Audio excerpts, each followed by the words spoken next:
Assalamualaikum warahmatullahi wabarakatuh. Saya Wahyu Kurnia Dewi dengan NIM 2208031020044. Di sini saya akan menjelaskan tentang jenis-jenis sekuritas untuk memenuhi tugas mata kuliah Sekuritas Portofolio kelas A. Baik, di sini saya akan menjelaskan pengertian sekuritas. Pengertian sekuritas berdasarkan KBBI menyebutkan bahwa sekuritas adalah bukti utang piutang atau bukti kepemilikan modal dalam bentuk surat berharga yang kemudian dapat diperdagangkan. Sebuah instrumen finansial yang mewakili posisi kepemilikan saham dalam sebuah perusahaan publik. Selain itu, sekuritas mampu membuktikan status kepemilikan seseorang atau badan usaha atas suatu aset.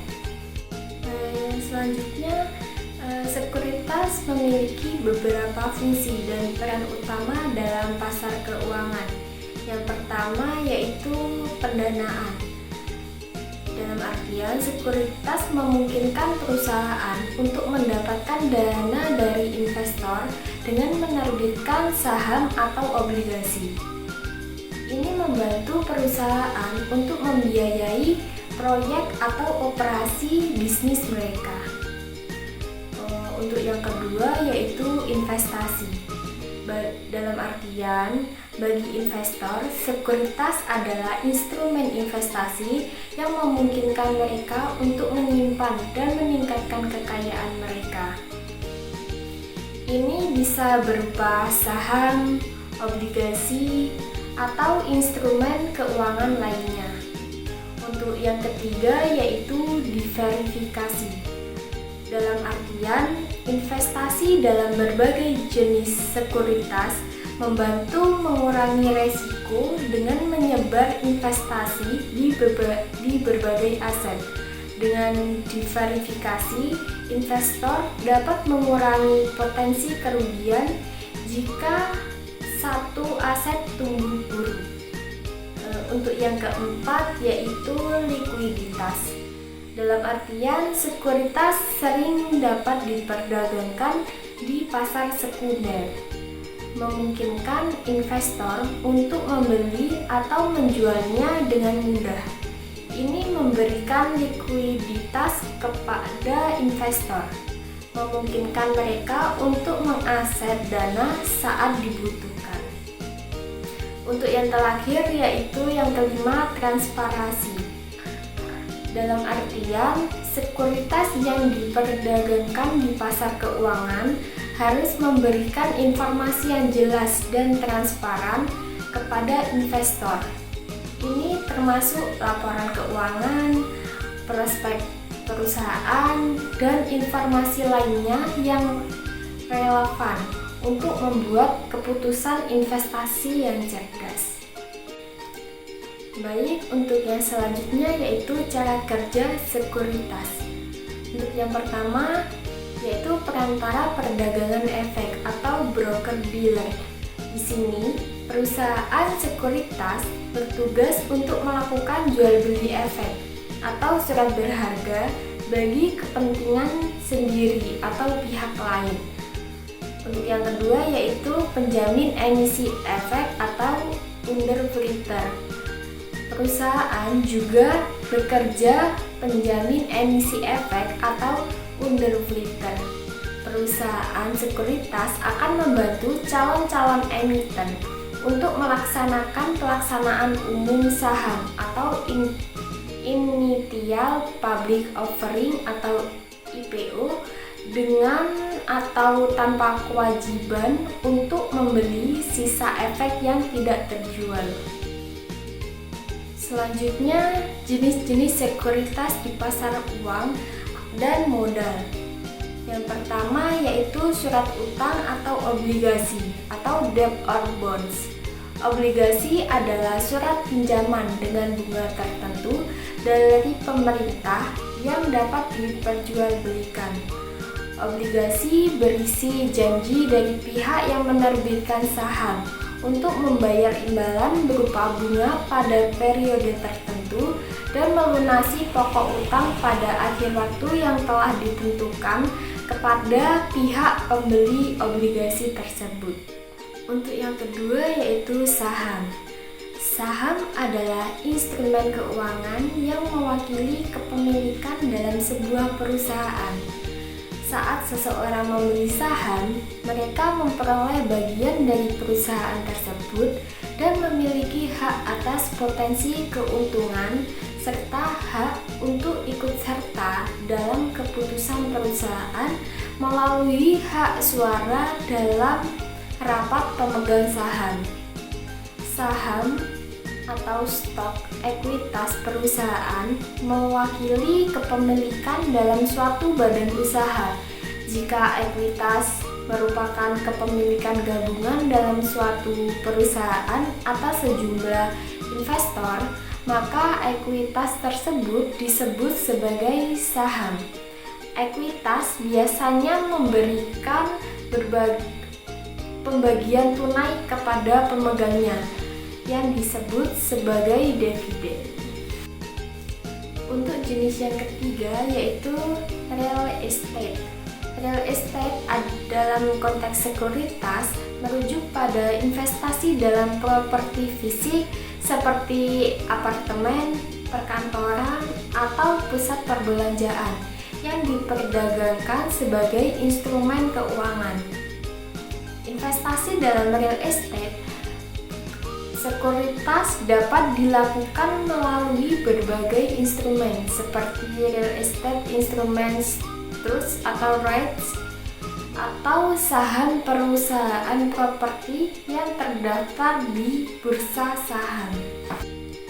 Untuk jenis yang keempat yaitu benda logam dan benda tangible lainnya.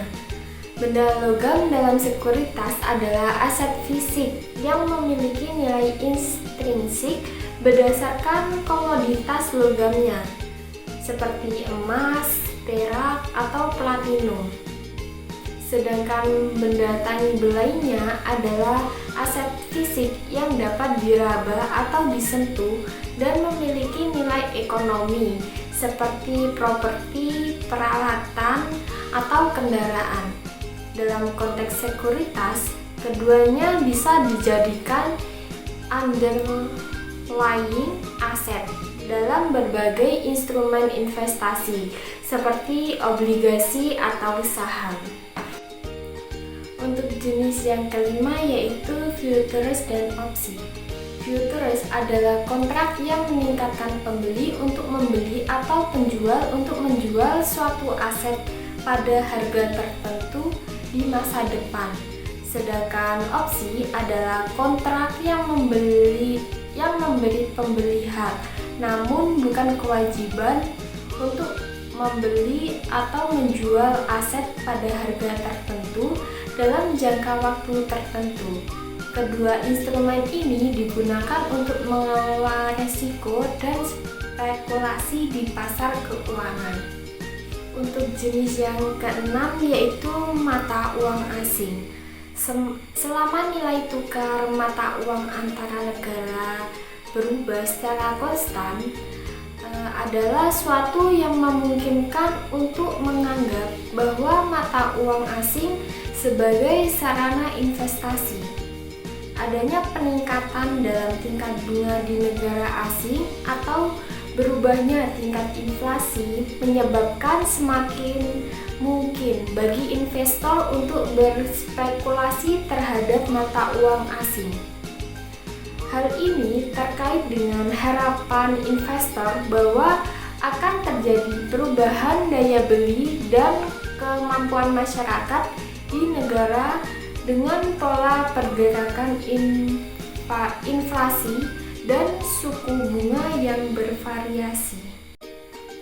Untuk jenis yang terakhir yaitu yang ketujuh, portofolio.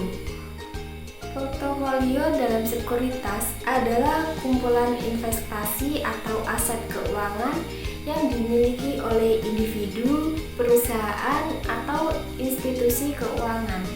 Ini mencakup berbagai instrumen investasi seperti saham, obligasi, reksadana, dan lain-lain. Suatu portofolio sering diartikan sebagai bagian dari sekelompok sekuritas atau aset yang dimiliki seseorang yang biasanya dinyatakan dalam persentase. Dikatakan sekumpulan karena portofolio harus terdiri atas sejumlah aset atau sekuritas dengan berbagai macam kombinasi proporsinya. Tujuan portofolio adalah untuk mencapai tujuan keuangan tertentu seperti pertumbuhan modal, pendapatan pasif, atau manajemen risiko. Untuk pembahasan yang terakhir yaitu contoh perusahaan sekuritas di Indonesia. Menurut data yang tertera di situs resmi Kustodian Sentra Efek Indonesia atau KSE, terdapat sekitar 108 perusahaan efek yang telah mendapatkan izin resmi dari OJK. Beberapa di antara lainnya yaitu yang pertama BNI Sekuritas, yang kedua BCA Sekuritas, yang ketiga Mandiri Sekuritas, yang keempat Equity Sekuritas Indonesia, yang kelima Indo Primer Sekuritas, yang keenam Mirai Aset Sekuritas Indonesia, yang ketujuh Dana Reksa Sekuritas, dan yang terakhir yang kedelapan Insurya Bersinar Sekuritas. Masih terdapat 100 perusahaan sekuritas lainnya yang dapat dipilih. Semuanya memiliki kelebihan serta kekurangan masing-masing. Memilih perusahaan sekuritas adalah sesuatu yang tidak bisa dilakukan secara sembarangan. Kita bisa mempertimbangkan sekuritas yang sesuai dengan kebutuhan kita. Inilah yang dapat saya sampaikan dalam video tersebut. Kurang lebihnya saya mohon maaf. Sekian, terima kasih. Wassalamualaikum warahmatullahi wabarakatuh.